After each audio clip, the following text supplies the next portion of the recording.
apparently... Oh, it's a drawer. It's a file cabinet that's been tipped over. Well, there's nothing in that one. How about this one? Can't quite see in there. Kind of difficult. I'm gonna say that there was nothing in there. Hey, that was a thief noise. I like this game even more already. Can I, yeah, I can't quite see what's in there, so we're just gonna say that there's nothing. How about in this drawer? Ooh, a note and a key. An article from an old copy of the Copenhagen Post. Let's go look at this. Copenhagen Post. Monday, 17th August, 1930. Psychotropic deposits at the bottom of Death Mine? Death Mine? Researchers at the University of Copenhagen have suggested that mind-altering chemicals naturally sown into the rock may be the cause of high suicide rates at a Greenland mine. Or mine. Why did I say mine? Whatever. The university, which has recently been conducting studies into isolated communities, first became interested in the workers of Northwestern lead mine last year. Or of the North. Jeez. I'm really killing myself here. But anyway, they discovered that even taking into account Greenland's natural higher suicide rate, local figures for the last 100 years were abnormally high, at 46 deaths per 100,000 populace, compared to the natural average of 29. On further investigation, experts diagnosed in many of the miners symptoms in common with the earlier stages of paranoid schizophrenia. This has prompted researchers to hypnotize these, or hypothesize, that natural deposits of lysergic acid, a pH 4 formula recently discovered to have hallucinogenic properties, may be present in the rocks. Few locals were conducive to interview, but those who agreed to speak had their own explanation. Inuit spirits known as the Tumagaf, or Tumagite, something like that, live in the mountains. I'm not going to pronounce a lot of this correctly, so just a future warning. The university is awaiting the results of chemical testing. Studies continue. Alright then. Let's get this key.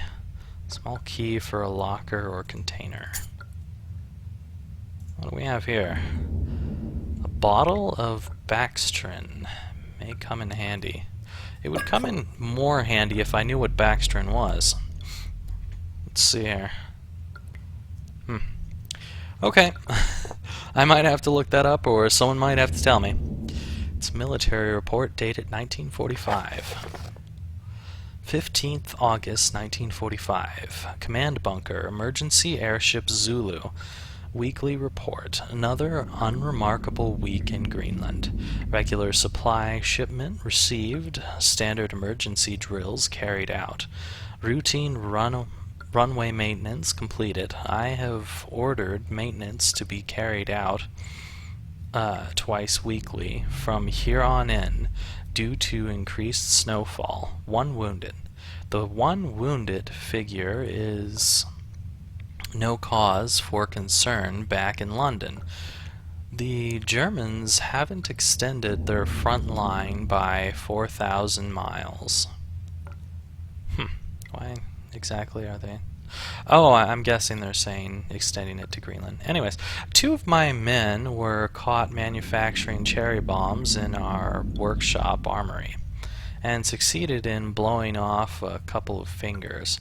I take partial responsibility for this in that I allowed them access to the demolitions manual we keep in the storeroom. And I'm sure that's where they learnt the ingredients. As a precautionary measure, I have now locked that manual in the chest in my office, and will keep the key on my person at all times. So I wonder if this key that I picked up isn't the right key, because he said he would keep it on his person. Well, we'll find out. Needless to say, both men have been disciplined, and the injured man has been sent home for medical care.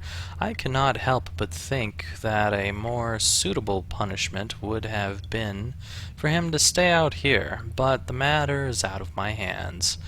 This base is so disconnected, sometimes I feel as if this war could end, and we might not even hear about it out here. Supplies requisition order. Dynamite for excavation purposes, 7 bayonets. Not necessary in my opinion, but procedure states we should have a full complement. 1 industrial ice pick for removing that damned ice that forms on the external hatch. Oh, I wonder if I'll find that ice pick. That might be helpful. 1 pair of reading glasses, a category 7C. An order for myself. My glasses are in rather poor state of repair and could do with replacing. Reconditioning of the mine continues to progress. The structure is being fortified from potential bomb damage, and excavation of previously caved-in areas is going ahead. 1 point of curiosity is some kind of archaeological find, an artifact buried beneath the earth and discovered by one of the work teams. Later this evening, after martial duty, I shall take a closer look at the artifact. It appears to be man-made and may have working parts inside. I shall remove what looks like the front cover and see if I can't discover the source of the light which constantly emanates from it. Chief NCO M. Major. Alright. What is that thing? It's an old artifact. What's going on? A man, an old man, clutching something unseen. He is strange, and yet he is no stranger. Never seen before, still I know this man before me is Howard. I call him Father. What the hell happened? What just happened? I don't know if it was such a good idea. Well, I don't know if I should touch that again. I'm kind of curious.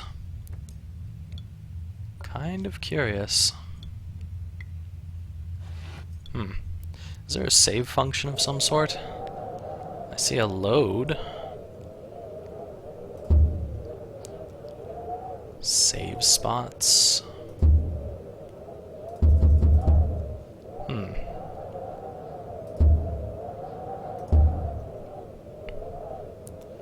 Old office. I guess these are just saves here that just happen automatically. I just won't know when they're happening. Alright then.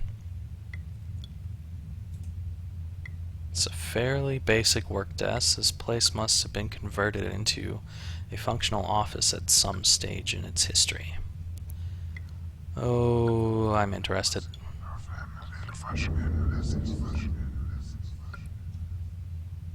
I may never get used to that.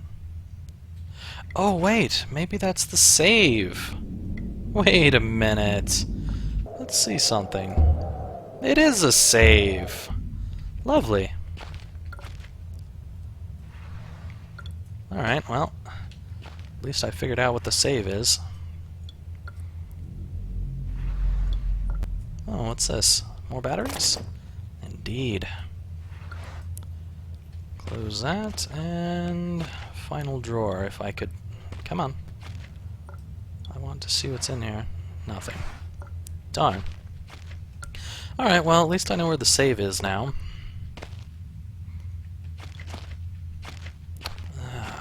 Let's see here.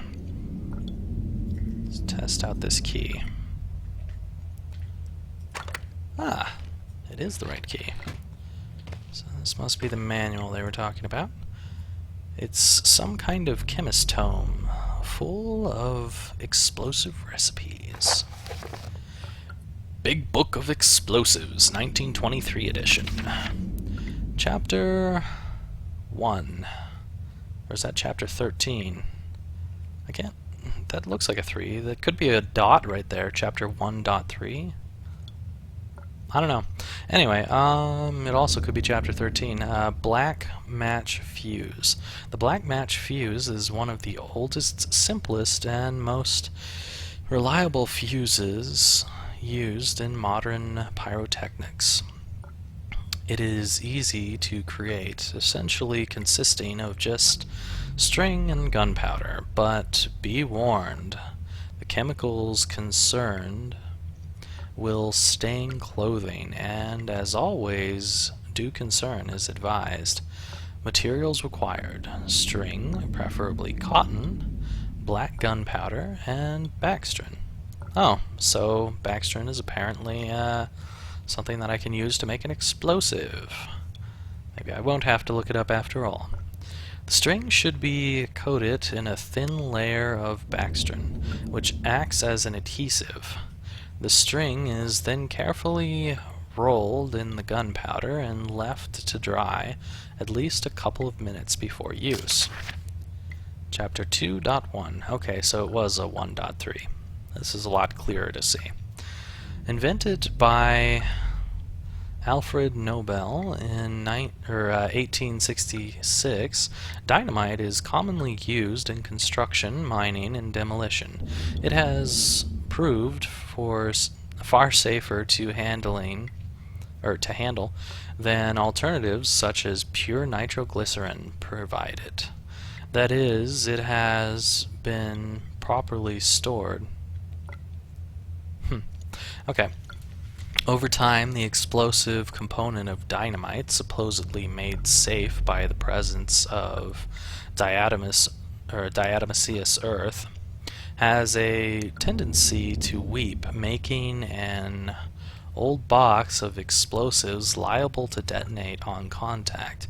Materials required: 1 part diatomaceous earth, 3 parts nitroglycerin, please speak correctly, thank you, a small amount of sodium carbonate.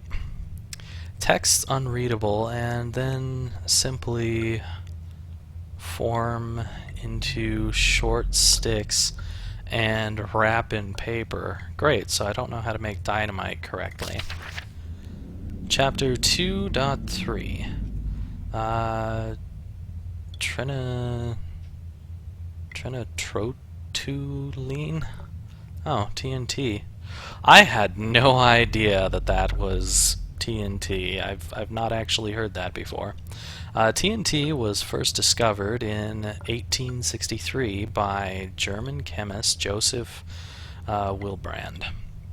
But it took some years before it yielded its true potential.